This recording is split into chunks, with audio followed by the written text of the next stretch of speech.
candlelit vigils in South Korea to remember the 156 people killed in a crush on Halloween. In South Korea, they're anti-government and they're affiliated with the main opposition. Bunches of flowers and then all the food wrappings and drinks bottles you'd expect to see after any party. So hard to believe. He'd been waiting at the nearby police station. 근데 그때 당시 저 같은 경우에는 I was waiting for orders, he said. Then we got a report that there'd been a fight, 10 emergency calls, warning of catastrophic overcrowding. President Yoon has promised a thorough investigation. But South Koreans have heard such promises before. They were also made after the sinking of a ferry in 2014, which killed more than 300 people, most of them teenage children from the same school. They're also asking themselves and their political leaders, will it be different this time? Jonathan Head, BBC News, Seoul.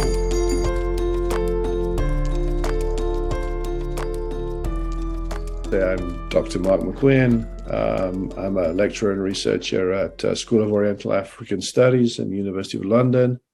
What do you know about this disaster? It was a shock, yeah, really. It went from sort of nothing to being the number one story in Britain overnight. You know, and that's difficult to be a number one story, as you know, because everything is Russia, Ukraine all the time. It's always number one. And also the British government disasters, so many, prime ministers sacked, resigned. So to become a number one story, it has to be big. And it did. It was more than the political disaster, more than the Russia-Ukraine war. And people were just shocked, because the death toll on BBC rose quickly from a few to 19 to 50, and then more than 100 people was really shocked about it. How it could happen, because it seemed like people were having a nice time. Most British people were doing the same thing on Halloween, having fun, having party, going out to pubs so something very similar to what we were doing. And then it all went wrong, Some people say, the young people, they didn't work hard. They went out to play. They don't deserve some respect of their death. What do you think about it? No, it's a shocking thing to say, really. I mean, I was really shocked to hear that kind of narrative, that people living in such dangerous times, difficult times, trying to get a job. It's hard to get a job. It's hard to live by yourself in your own place. So there was terrible, sympathy for people. We didn't get that narrative in Britain. Just these poor people, just having a chance to have some fun in such a difficult world,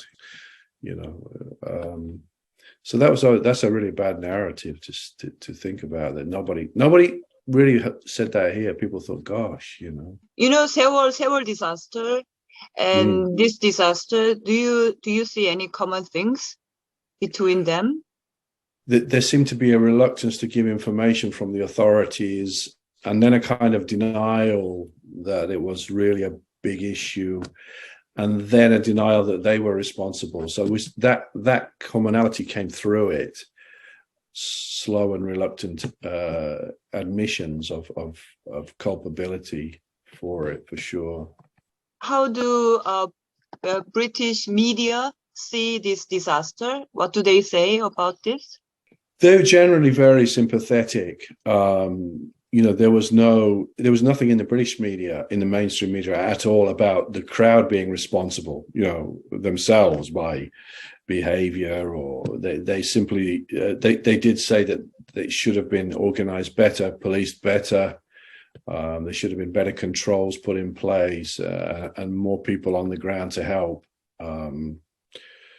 And so the media were generally sympathetic.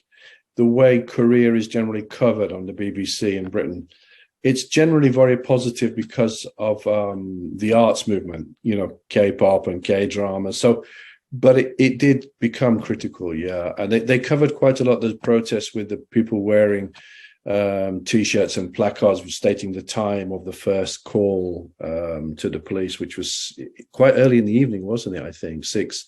Was it 6 something? Yeah, 6:34. 6:34. The BBC covered that protest quite a lot, and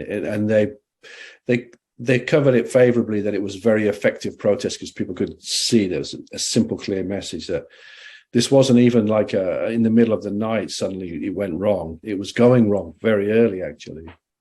So they covered that quite a lot.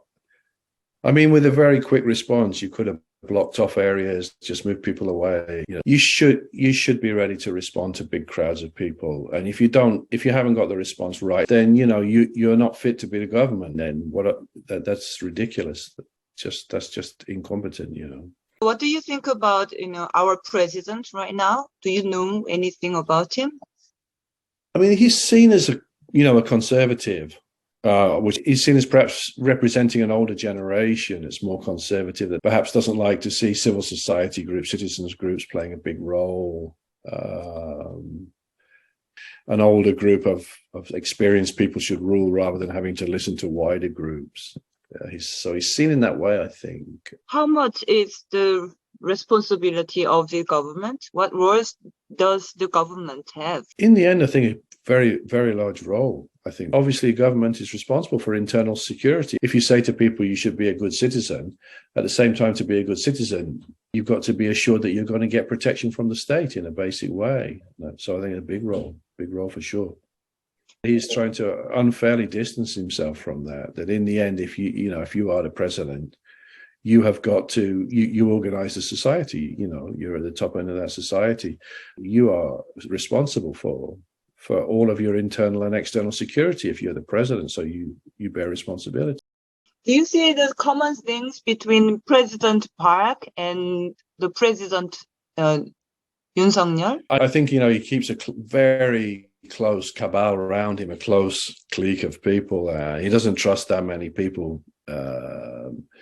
And he really worries about going outside to anybody he doesn't fully understand or might have a different view. So could you analyze a little bit about Korea? What do you think about it, and what stage are we on, and how we have been developing? South Korea is still seen as really successful in the British context, that it did break through to be an industrial powerhouse and to be a technological powerhouse. That it's very hard to reach that level. So many other countries have tried it, and now the BRICS countries are desperately trying: Brazil, Russia, India, China, South Africa. But South Korea has already moved above that level in a short time. But the criticisms are that there's too much South Korea, but the state has a very strong grip on that society. But it's really interesting how South Korea's profile has changed with the success of the art scene. I mean, it shocked me really that when I worked with first-year undergraduates last year, and they have a free choice to do dissertation. So many did Korea, based on K-pop, on K-drama, and some really interesting. Some people just wanted to study these groups themselves, Blackpink and BTS and whatever. Some people wanted to study how something like Squid Game, why they're so successful. But other people had taken it and studied the historical dramas and wanted to study historical periods of South Korea. You know what I mean? Because I said, why do you want to study historical periods of South Korea? They said, because I watched dramas about it. So, really big impact. I think people would want to come to Korea for Halloween? No, I think they'd genuinely be scared. No, I think, because Korea is seen as being a well-ordered society, good, that doesn't have a crime problem or anything like that, but people would just be scared of the organization of it. Yeah, definitely. I think it will have an impact.